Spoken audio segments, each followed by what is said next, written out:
I'm John Negroponte. I'm chairman of the Council of the Americas for just another week. I'm completing my second three-year term, and actually one of the other participants at this conference, Andrés Pastrana, the chairman and CEO of AES Energy Corporation, will be taking over in my stead. But I do want to say I think it is a premier organization in terms of business and educational and social and cultural outreach throughout the hemisphere, and a fine organization indeed. And the moderator of this panel that will follow my remarks, Brian Winter, is one of the newest employees of the Council. He was a Reuters correspondent in Brazil for some 5 or 6 years, and he's now the vice president of the Council and also the editor of an excellent magazine that the Council publishes, which is called The Americas Quarterly. We're really kind of short on time here, and so I just want to make a few brief remarks. First, with respect to what the United States policy towards the hemisphere and towards Latin America is in general, and I think you could say in very summary terms that it's been to advocate for political democracy and for free market practices. And without recounting all the history, I think one of the most important points to highlight is that ever since we completed our negotiation with Canada in 1988 for a U.S.-Canada free trade agreement, we have subsequently negotiated the North American Free Trade Agreement, the Central American CAFTA, DR, Dominican Republic Agreement, an agreement with Panama, an agreement with Colombia, an agreement with Peru, and an agreement with Chile. And I think it's fair to say that those countries with whom the United States has negotiated free trade agreements in the Western Hemisphere are the countries whose economies have fared better in comparison to others since those agreements went into force. What do I think, and I think you can say that in general about some of the economies that we've negotiated FTAs with around the world, and of course there are two major strategic trade negotiations ongoing for the United States at the moment, one being the transatlantic negotiation and the other being the Trans-Pacific Partnership, which, if they are brought to fruition, are going to represent an extraordinary strategic accomplishment. What do I think these agreements accomplish or help us accomplish and help the countries involved? It's to improve their competitiveness. I think it is to increase their connectivity with an increasingly globalized world. If you look at the countries that have lagged behind, take the Middle East, for example, which if you take other than oil, it is really one of the regions of the world that is least connected with the global environment, with the exception, again, of a couple of countries, Israel and Jordan and Morocco, who have free trade agreements with us. To me, perhaps the greatest challenge facing Latin America at the moment is actually the issue that was at least in part being discussed in this preceding panel: how to prepare populations for an increasingly globalized world. That's an enormous challenge. I think it's probably the principal economic and social challenge practically wherever you look in the world, including here in the United States. And that's on the economic side. On the political side, I think I ought to mention, and I think you will undoubtedly hear more about this from the panelists, and that is the political obstacle to a better integrated hemisphere. And that, I think, is if you will, the rejectionist countries, I call them, ALBA, the Bolivarian model that has been sponsored by Venezuela and adopted by some other countries, which I don't think has much to redeem it politically, and in fact is in effect throwing up roadblocks to a better integrated and a more harmonious hemisphere. So I'm sure I look forward with great interest to hearing what our panelists say. We have three important former practitioners, three Latin presidents who Brian will introduce. But before he does that and before our panel comes onto the stage, I would like to introduce a video about Maria really it's a message from Maria Corina Machado, a Venezuelan politician who is unable to leave the country because of the restrictions that have been placed upon her by the regime, which has mistreated her terribly. I happen to know her personally because I teach at Yale University, and she was one of our global fellows a number of years back, and just a wonderful spokesperson for her country, Venezuela. So without further ado, thank you very much.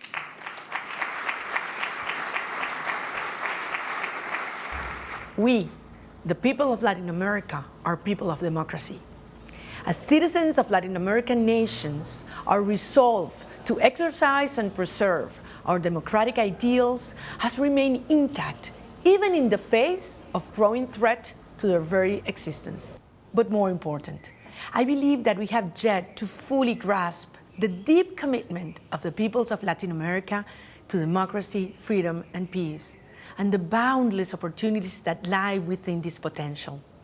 As leaders, we have the responsibility to recognize, to nurture, and to strengthen this devotion of our peoples to democratic principles every single day. On behalf of the Venezuelan people, I want to thank each and every democratic leader that has raised their voice on behalf of our cause. Also, I want to thank Concordia, the America Society, and the Council of the Americas for this incredible opportunity.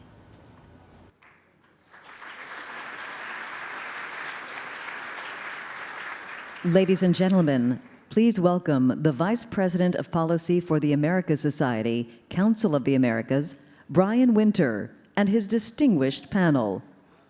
Well,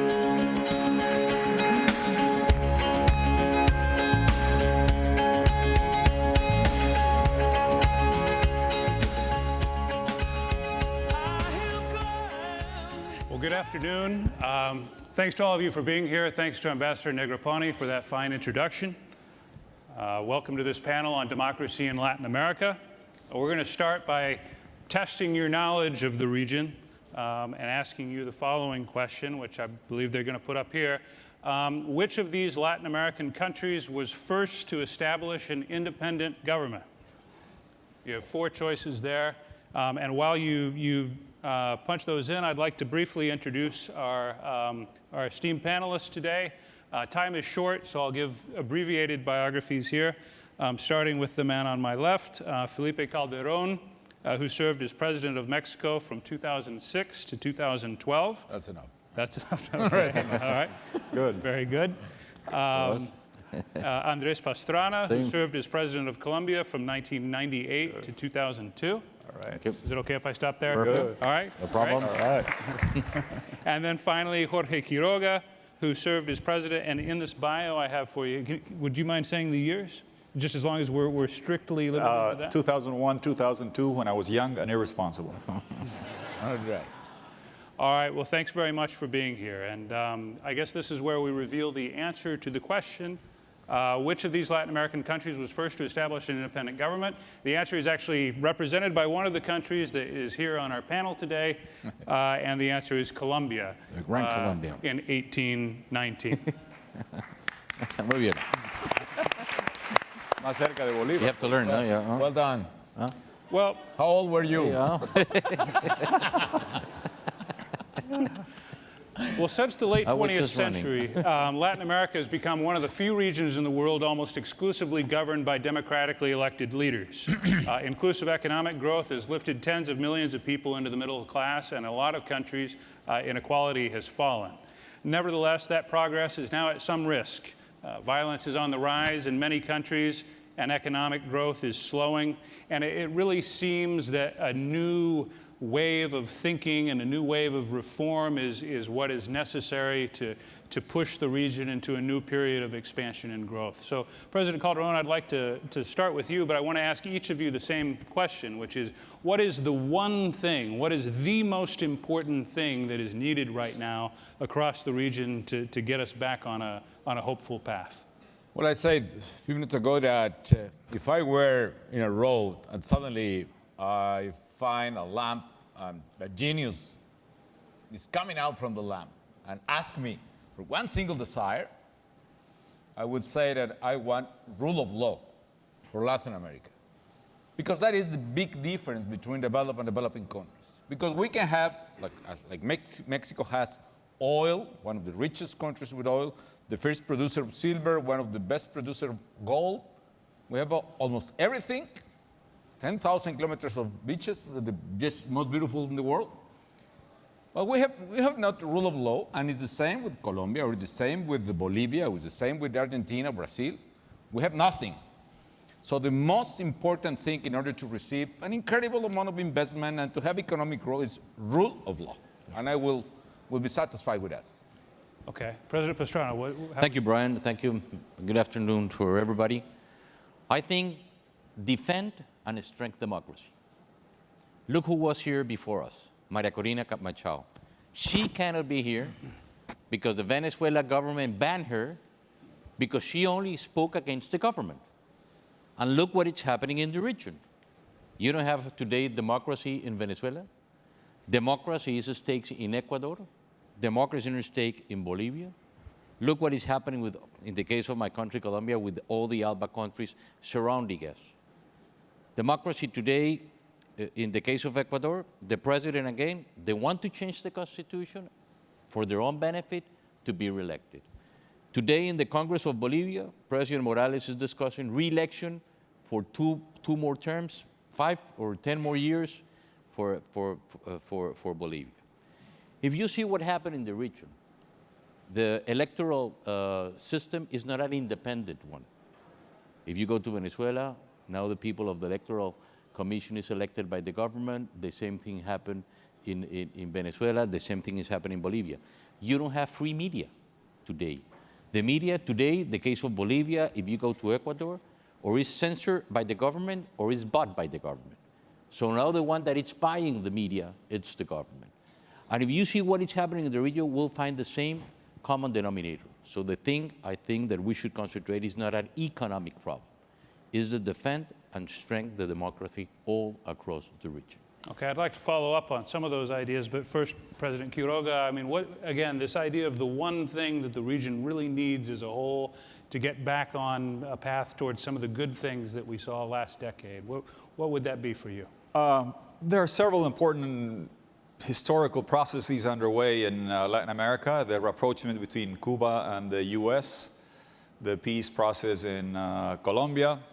If I was selfish, I would say for my country, getting our seacoast access back. We got a good first step at The Hague and the United Nations Court. But quite frankly, if we want to have the democracy, the rule of law that we all want to have, is to follow the footsteps of the man that traversed the Andes. He got on his horse, the most significant South American ever, Simón Bolívar. He got to Colombia first because he was right next door. He took a while to get to us in Bolivia. But Venezuela is a magical land, has everything you could ever want: oil, minerals, productive land, incredible people, amazing baseball players, beauty queens, talented musicians, you name it, they got it. And unfortunately, they have been the most negatively influential regime in the 21st century. They shouldn't ever be the leader of Latin America. It should be Mexico, it should be Brazil, by just sheer proportional weight inside the region. But if you have the confluence of the chicha factor, chicha is this alcoholic concoction that we drink in my country. It's very sweet, kind of gets to your head. I don't recommend you do it. But we have had in the 21st century Is that what's in here? No, nothing. This is plain good water, not seacoast salt water yet for Bolivia, but we're working on it. Chicha, China and Chavez, the most influential factors when it came to economics and politics in the 21st century were China and Chavez. China, because they bought everything that we had in South America, energy, food, and minerals. We all have them in great quantities. You've covered Brazil, Argentina, whether it's soybeans in Argentina, iron ore in Brazil, minerals in Bolivia, coal in Colombia, oil in Venezuela. The Chinese were buying it at 3, 4, 5 times the price over the last 10 years, filling the pockets of all the governments in South America, and it was very good while it lasted. And with cheap dollars, it was a good time with the China influence. But at the same time, the most talented politician that Latin America has had this century was ruling Venezuela, Mr. Cha. May he rest in peace, Mr. Chavez. And he was a one-man combination of CNN, MTV, History Channel, Comedy Central, with the right to speak for as long as he wanted. Cartoon Network as well. Cartoon, ESPN, ESPN, he played baseball also with, in Cuba. So a very talented politician, but he took that talent and used it the wrong way, destroyed his economy, exported the authoritarian model. Nothing damaged democratic governance in many of our countries than the export of an authoritarian model that destroys all components of democracy. A good democracy, and I'll wrap up with this, needs free and fair elections. In Venezuela, they have them. They're not very free and they're not very fair. Maria Corina is barred from running because supposedly she didn't fill out the form saying how many sandwich tickets she had gotten at the Congress from Diosdado Cabello, the ruthless thug that runs the Venezuelan Congress. I wouldn't take anything from that guy. But she's barred from running. And when she was in Congress, she denounced the regime. And when she came back to the chamber, they had massive facial reconstruction on her by kicking her on the floor of the chamber of the Venezuelan Congress, dislodging her nose out of place. That's the kind of regime that you have. And why do I make a point of that? I can give you lots of problems in Ecuador, Bolivia, Nicaragua, but the big elephant in the room is Venezuela. They're the ones that exported the model. And they're the ones, when the oil gusher stops flowing and the charismatic leader is gone, the two elements that made him so very powerful are no longer there. Elvis has left the building. The successor who's there now is not quite up to the same level. Mr. Chavez, for all his misguided policies, was a great communicator. When he explained, he made you clap, told you jokes, made you laugh, touched your heart, made you cry. The successor, when he explains, he makes you laugh. When you go to the market and you can't find food or medicine, makes you cry. And he'd only get applause when he's on his way out. It's a very different type of leadership.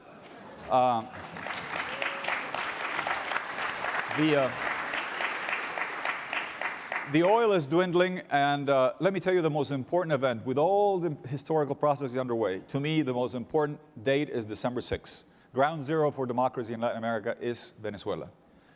They have been negatively influential. There's a strong opposition. There's iconic people like Leopoldo López, Ceballos fighting. We've been there a few times.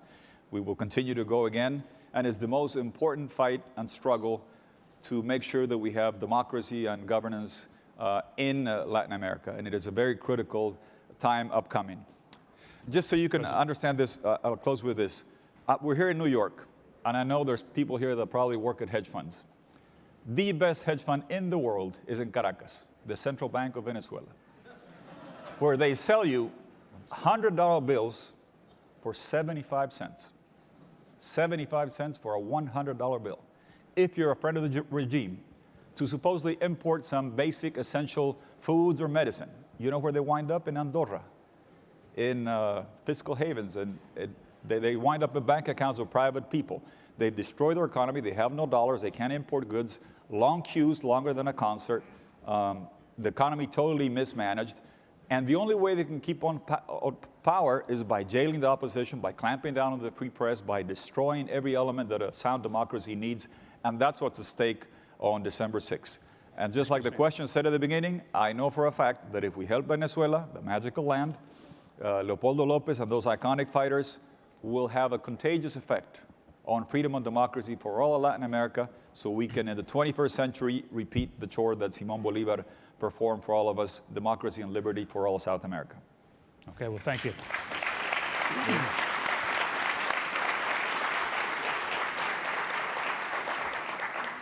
President Pastrana, let me ask you a follow-up question to that, and doing so, let me push back just a bit.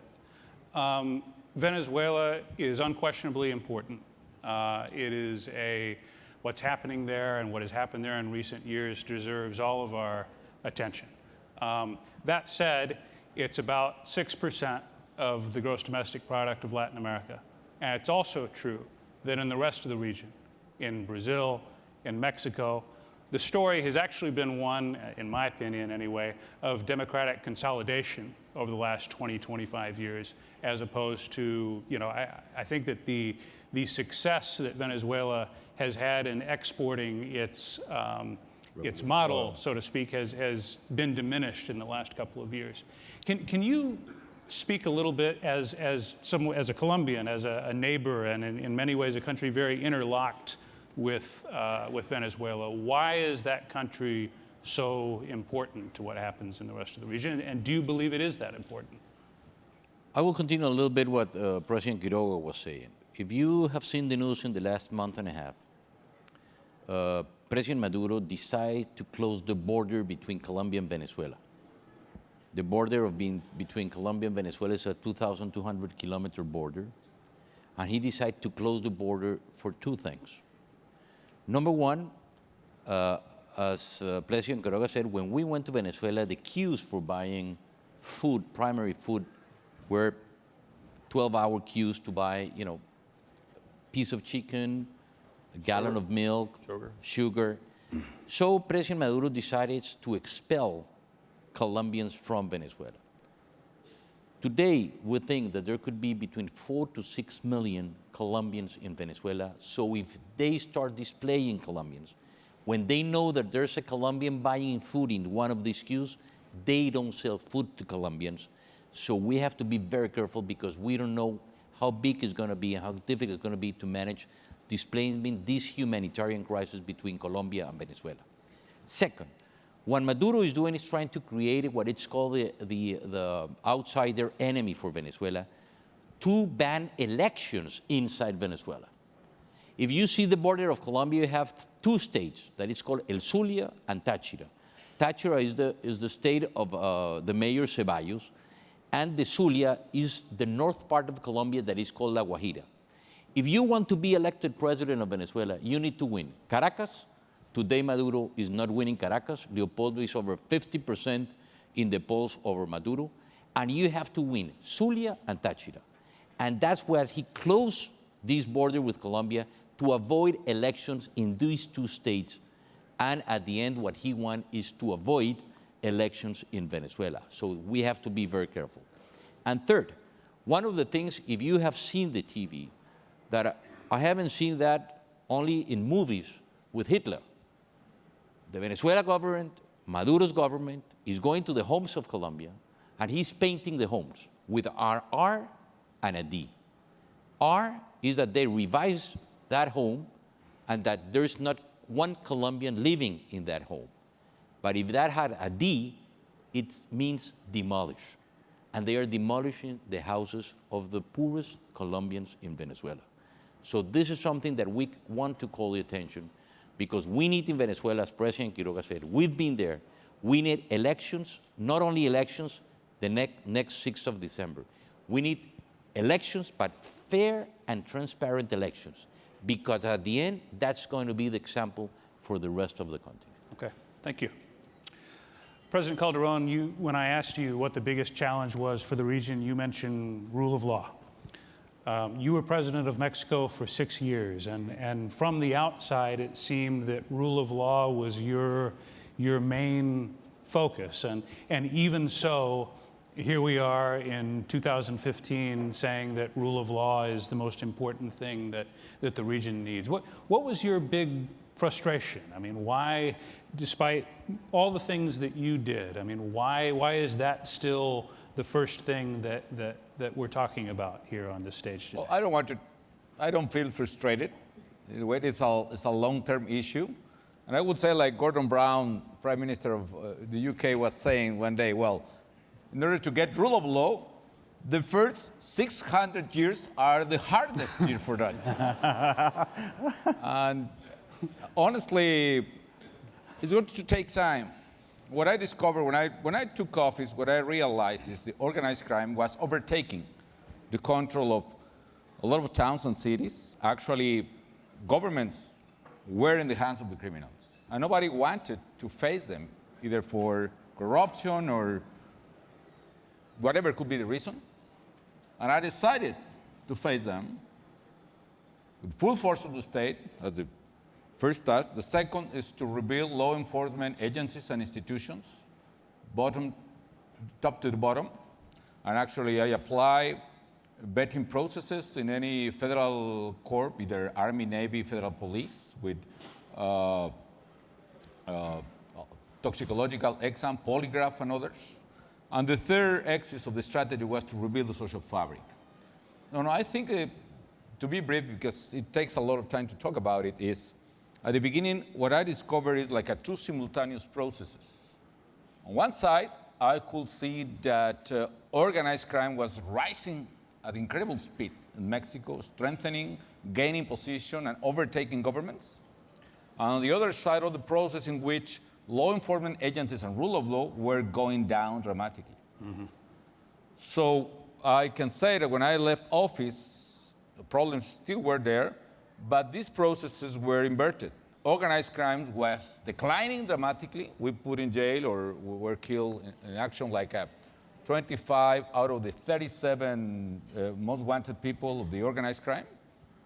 And the reinforcing law enforcement agencies and institutions was a process going up. Mm-hmm.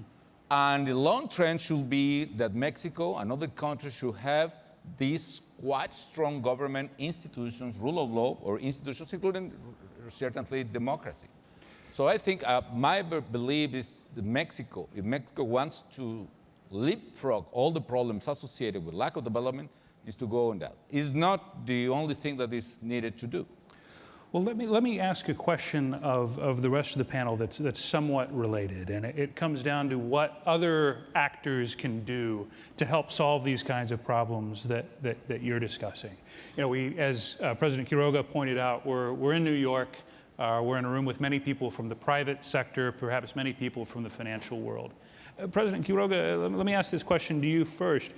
What can the private sector, what can and should the private sector do to help countries in Latin America with some of these problems that we're talking about, with rule of law? I mean, is there anything that they can step into the breach and provide that the public sector is not able to provide on its own? Well, certainly, private sector plays a critical key role in many other countries. I think the China slowing down will be like the high waters of the ocean receding, and like the old joke says, we'll figure out who's wearing swimsuits and who's not, vis-a-vis sound economic policies and a good attraction to private sector.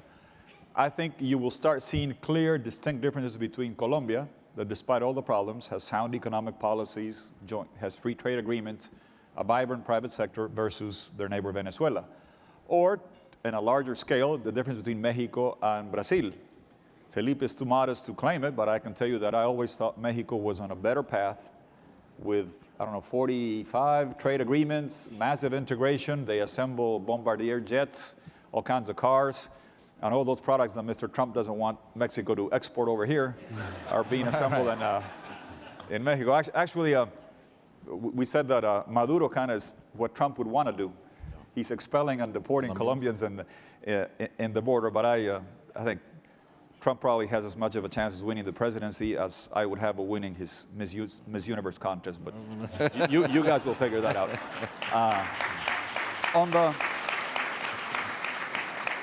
The difference will be clear, and I think as a South American, there's two things that I would point out. One is what Felipe mentioned, the rule of law. Countries that have predictable rule of law as opposed to the rule of a jungle or rule of a strongman. And you hear a lot of criticism about Brazil and the political corruption and the difficulties, and you've covered that country very well. I would love to have a judge like Tomás Moro in my country. Sergio Moro. Huh? Sergio, I'm sorry. okay. The guy, the Colombian in Guatemala? What's his name? Iván Velázquez. Velázquez is a Colombian judge with an International Impunity Commission, and look what happened in Guatemala. A guy went from president to jail in a week. That's rule of law. That's institutions that work no matter who's in power.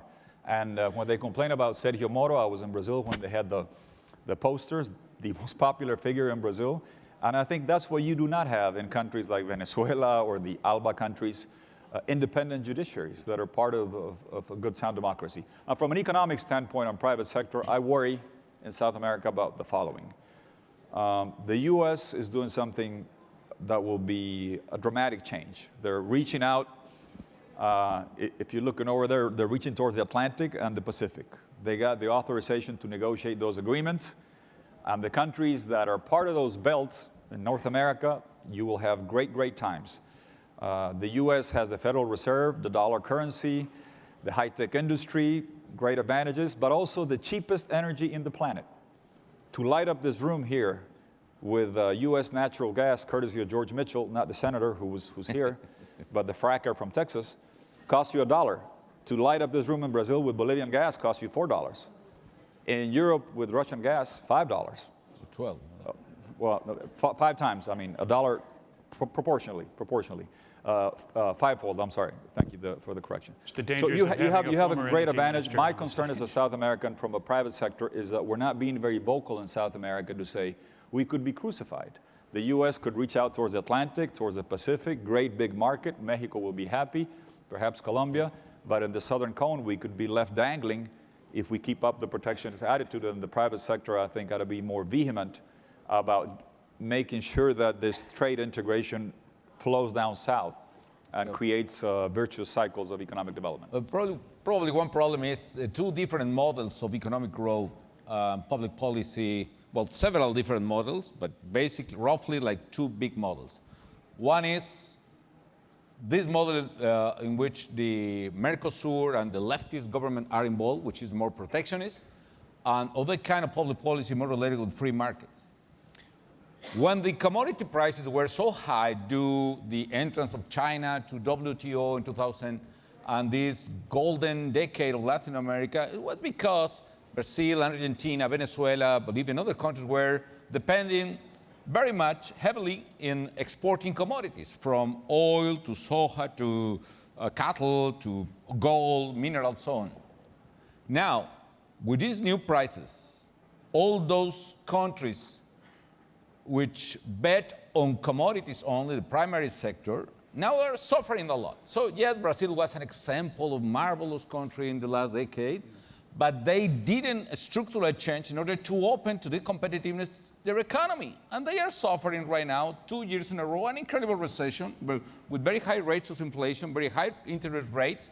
And if Brazil doesn't open its borders to competitiveness in order to boost the competitiveness of the national industry, it is going to be a mess several years ahead. In Mexico, we didn't get all the benefits from the commodity boom, but the point is, as long as we open the border with free trade agreements, as Tuto was saying, but also reducing tariffs from almost 12% on average to 4% for industry, investing a lot of new engineers, new schools, new universities, tech universities, all of them tuition, 140 new universities tuition-free in Mexico, and graduating right now 100,000 engineers a year. That could boost the competitiveness of the manufacturing sector, which actually happened. I believe that most of the countries in Latin America, if we want to escape from the trap of low commodity prices, we need to change to a more open and more competitive economy based on private investment, and we need to create the conditions to do so. Otherwise, it's going to be a terrible lost decade again in Latin America. And one thing, Felipe, I think I wanted to point out that you did not point out. You were talking about two economic models. You promote Pacific Alliance. That's going to be the new model that we need for Latin America, and it's going to be very important for us. But still, for the people in the crowd who don't know exactly what that is, what are the countries in that? It's a free trade alliance between Colombia, Mexico, Chile, and Peru, which are actually the more open economies in the Pacific Sea.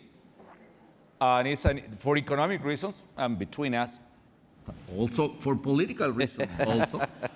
Compared to the other guys. Yeah, but your secret's safe with Felipe, me, I think that even all these things, Right. I'm still very worried because we have one huge problem in the region. I'm sorry to talk about it, that it's narco-trafficking. That narco-trafficking is putting on stage the whole region. Look what happened with Bolivia. Narco-trafficking displaced from Bolivia to Peru, then displaced to Colombia. Now is displaced to Mexico, the cartels. I think Mexico is a strong country that is going to displace narco-trafficking to Central America. You will have all these drug lords living in Costa Rica, in Honduras, in Guatemala with no problem. And at the end, I think, it will go to Brazil, because you will find in Brazil I think, the three elements to start a new and a great business. You will have in Brazil the cartels of narco traffickers in Brazil. You have the land to produce narco trafficking, and you have the consumers. So we have to be very careful with what's happening. It's going to happen in Brazil. And look, It's already happening to some extent. exactly. I mean, And look what still is happening in Colombia. In Colombia today, we are talking about a peace process with the FARC. The FARC today is according to Forbes, is the second or the third richest terrorist group in the world because they are involved in narco trafficking. They are partners of what is called the Cartel of los Soles in Venezuela. The Cartel of los Soles in Venezuela, it's run by the president, according to the U.S. information, it's run by the president of the National Assembly of Venezuela. Diosdado Cabello is the leader of the Cartel de los Soles. So you have this link between the FARC, Cartel de los Soles, and someone that escaped from Mexico, from President Peña Nieto, Chopo Guzman, that is the leader with all of them. So, look what is happening. Colombia. Colombia today, President Santos decided, we start Plan Colombia. One of the most important things of Plan Colombia was the fumigation of crops, coca crops. President Santos decided not to fumigate crops. Today, 40% higher is the new crops in Colombia since President Santos stopped fumigation. That was a program that we started with the United States. So now you have, Colombia is producing today, only to give you a figure, that is what the FARC is managing. Colombia is producing today 450 tons of coca. Street value in New York is $50 billion a year. It means that in 1 year, the FARC, if they want to pay the foreign debt of Colombia, they will pay the foreign debt of Colombia. So one of the things we're worried with these new peace processes, what's going to happen with this cartel? Are these people going to give us roots?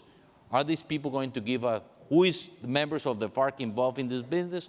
And if they are going to give the money, because we don't want a peace process when part of this group still dealing with narco trafficking, one of the richest groups in the world, and they want to keep their arms. So imagine that in Colombia, peace process with the FARC earning $50 billion a year. They want to keep their arms, but also they want to be in politics. So this is one of the issues that we have to still work very much with the United States. The government of Colombia today is saying that narco trafficking is not a transnational crime, that it's only a related offense. And we don't think that. I think that we need to put all the efforts of the US, all the efforts of Latin American countries, the European countries, the African countries, to fight a common enemy, that is narco-terrorism around the world. well, thank you. And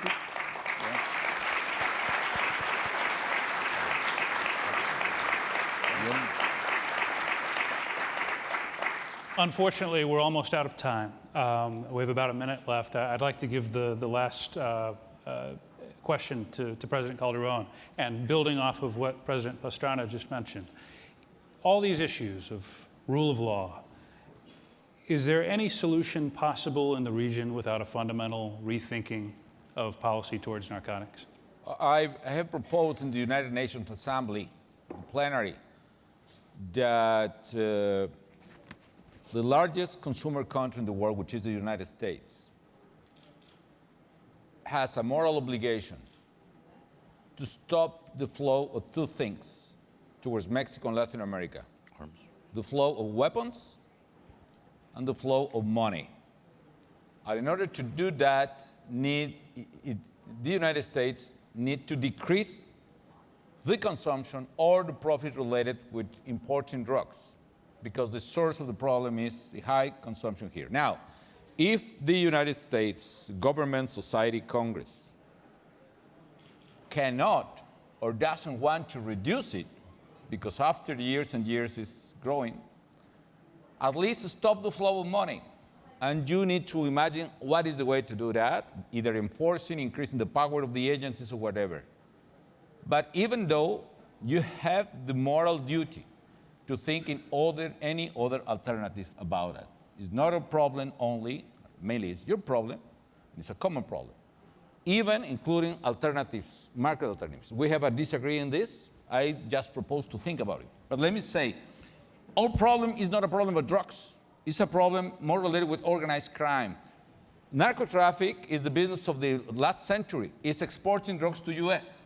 Retailing drugs in our economies, which are middle-class economies, created the power of organized crime, overtaking governments, and the new business of organized crime is extracting the rents of the people through kidnapping, extorting, and establishing protection rackets. That's the problem we have, and the only solution is rule of law. And final point, different. I asked, with respect to the United States, to the government, and to the Congress, and all the countries we belong, to have stronger foreign policy against authoritarian regimes in Cuba, in Venezuela, and anywhere in Latin America. We cannot pass the light saying nothing is happening in Venezuela, nothing is happening in La Habana, nothing is happening. There are people in jail, there are people, innocent people, Political prisoners? prosecuted by the government's authoritarian regimes. So we need to change that, and it's important that the governments listen and act now in favor of our brothers in the world region. 1 minute. I think that many of you are seeing in Netflix Narcos. Right. Yes, no? That's what happened in my country 20 years ago. Right. I was kidnapped by Pablo Escobar. Unfortunately, I'm the only one survived. That's what happened in Colombia 20 years ago, and that could happen in any of the countries of our region. So be aware of that's the real threat that we are suffering in Latin America. I'd like to thank our panelists.